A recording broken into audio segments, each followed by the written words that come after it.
A Índia é um país de história e cultura milenares e nesse vídeo eu vou comentar um pouquinho sobre alguns aspectos da cultura indiana.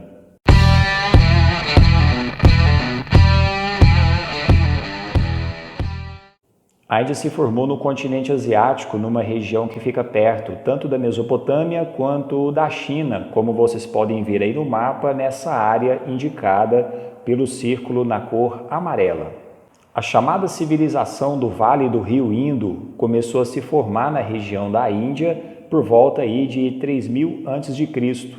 E ao longo da história da Índia, duas culturas foram fundamentais para a formação da cultura indiana, a cultura arapiana e também a cultura védica. Voltando ao nosso mapa, o círculo amarelo indica a região onde se formou a Índia. Se nós dermos uma espécie de zoom, nós vamos conseguir identificar a região onde se formou a cultura arapiana. Vejam nessa nova imagem que as cidades de Harappa e Mohenjo-Daro aparecem indicadas por estes pontos na cor branca. Essas duas cidades foram algumas das cidades mais antigas que surgiram no território indiano. A cultura arapiana está ligada justamente a essas duas cidades. Hoje, elas são, na verdade, sítios arqueológicos. A cultura arapiana tinha algumas características, como, por exemplo, a prática do comércio, o uso da escrita, a prática do artesanato e também a realização de rituais funerais que eram feitos de maneira simples e sem luxo.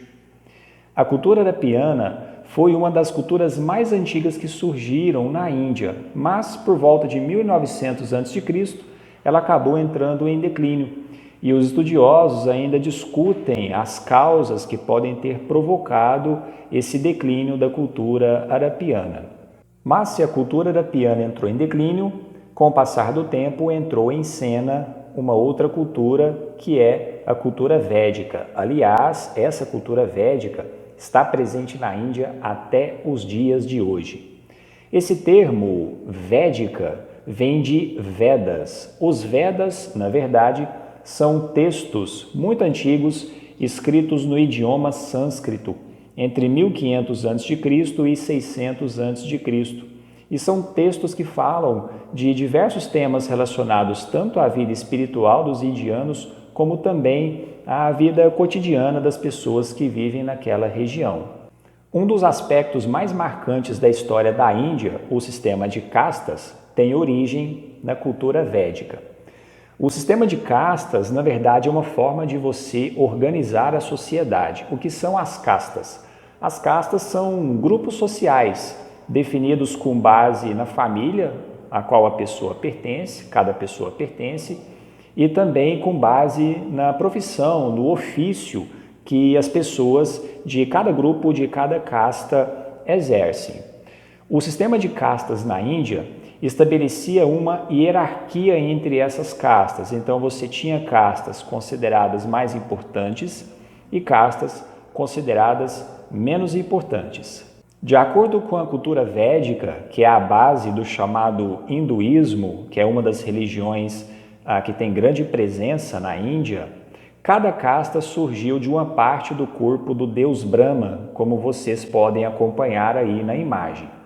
A casta dos Brahmanes, ou seja, a casta dos sacerdotes, dos letrados, era considerada a casta mais importante na Índia.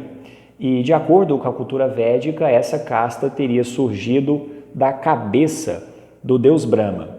A casta dos Kshatriyas, ou seja, a casta dos guerreiros, dos governantes, teria surgido dos braços do deus Brahma e também era uma casta de relativa importância no território indiano dentro desse sistema de castas tradicional. Indo para a base, os grupos aí que faziam parte da base do sistema de castas, nós temos aí os Vaishyas, ou seja, os comerciantes que teriam surgido das pernas do deus Brahma, e também os Sudras, que surgiram dos pés do deus Brahma.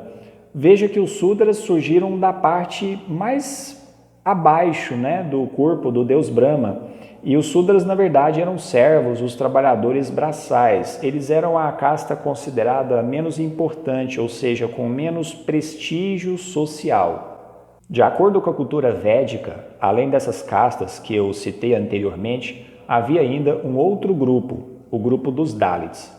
Os Dalits não pertenciam a nenhuma casta, porque, de acordo com a cultura védica, eles teriam surgido da poeira que ficava abaixo dos pés do deus Brahma, ou seja, eles não vieram de nenhuma parte do deus Brahma. Por isso, eles sempre foram, ao longo da história da Índia, o grupo mais marginalizado, ou seja, o grupo que era considerado o mais inferior, né? O grupo que não tinha nenhum tipo de prestígio social.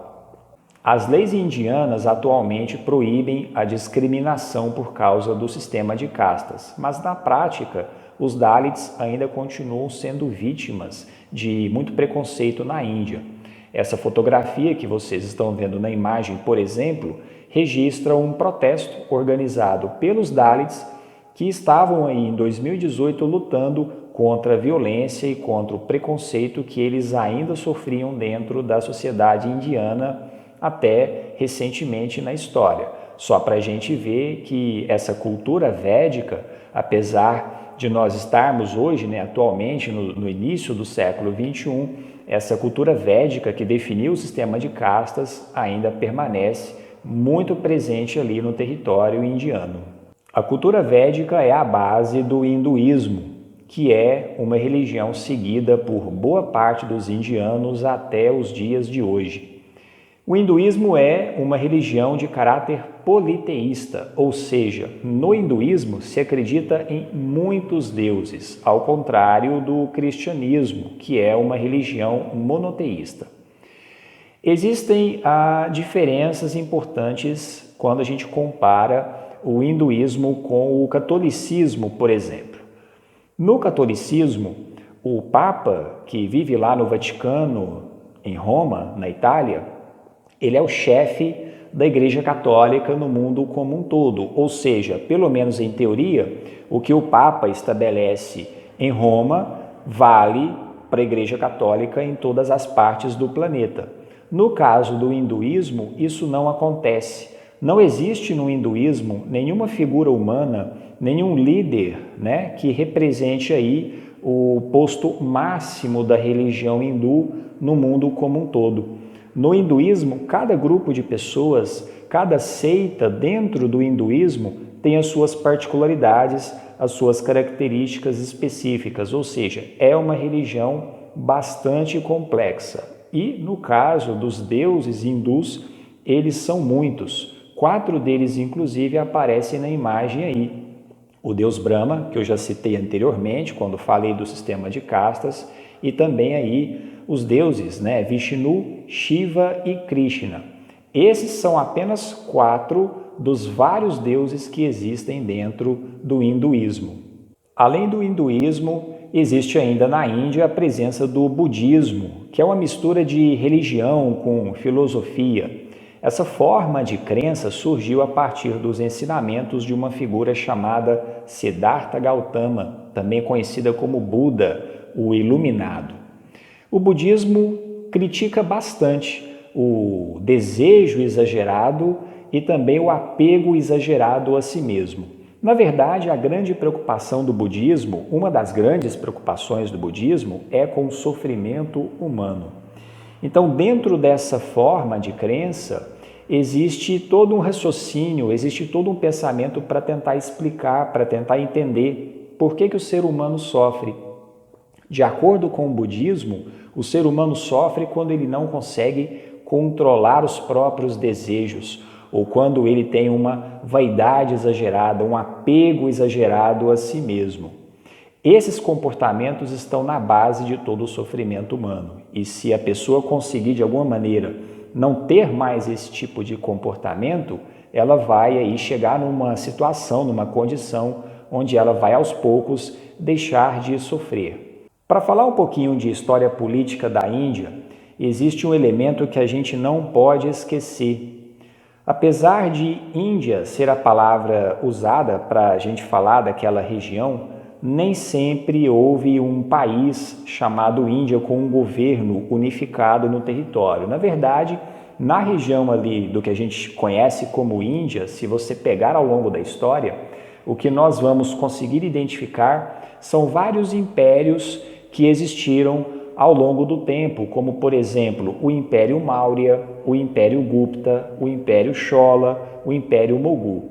E no caso do Império Mogul, que é o último que aparece nessa pequena lista de impérios que a gente tem no slide, foi nesse império que nós tivemos a construção daquele que é um dos monumentos mais conhecidos aí da história da Índia, o Taj Mahal, que vocês estão vendo na imagem.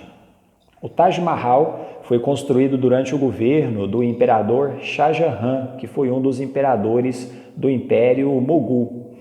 E percebam que a arquitetura do Taj Mahal tem algumas características que remetem à arquitetura de origem muçulmana, de origem islâmica, como por exemplo as colunas, os arcos que vocês estão vendo aí na imagem. O Taj Mahal é uma espécie de grande mausoléu. Esse imperador, o Shah Jahan, tinha várias esposas, uma delas era preferida dele e ela acabou morrendo. E em homenagem a essa esposa morta, ele mandou construir o Taj Mahal em cima do túmulo dela.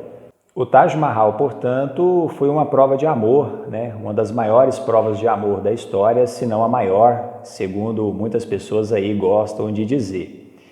E como eu expliquei anteriormente, a arquitetura do Taj Mahal tem características, né, aí da arquitetura muçulmana, da arquitetura islâmica. E isso nos remete à presença do islamismo na história da Índia. Sim, gente, além do budismo, além do hinduísmo, que eu comentei anteriormente, o islamismo também foi uma religião que teve e tem ainda uma presença considerável no território indiano. Se nós retomarmos o processo de expansão do islamismo, já no século VIII depois de Cristo, a Índia foi uma das regiões nas quais o islamismo chegou. Inclusive, nós tivemos a formação dos sultanatos, que eram regiões governadas pelos sultões e de forte presença islâmica, como, por exemplo, o sultanato de Delhi e também o sultanato de Bamani. Dentro desse contexto, né, de presença do islamismo na Índia, nós tivemos a fundação de muitas cidades, o estímulo à atividade do comércio e também a construção de mesquitas. As mesquitas são os templos religiosos frequentados pelos muçulmanos e nessa imagem nós conseguimos ver, né, uma dessas mesquitas que existem na Índia até os dias de hoje, que é a mesquita de Jama Masjid, que aparece aí na fotografia.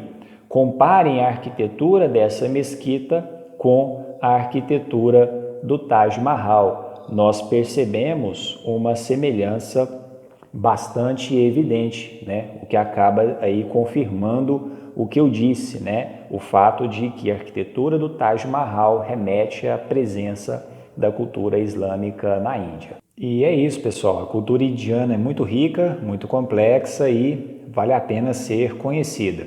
Se você gostou desse vídeo, deixa o seu like, aproveita, se inscreve também no canal e compartilhe esse vídeo aí com os seus amigos, com, enfim, as pessoas que você conhece e que você sabe que também estão estudando a disciplina de História.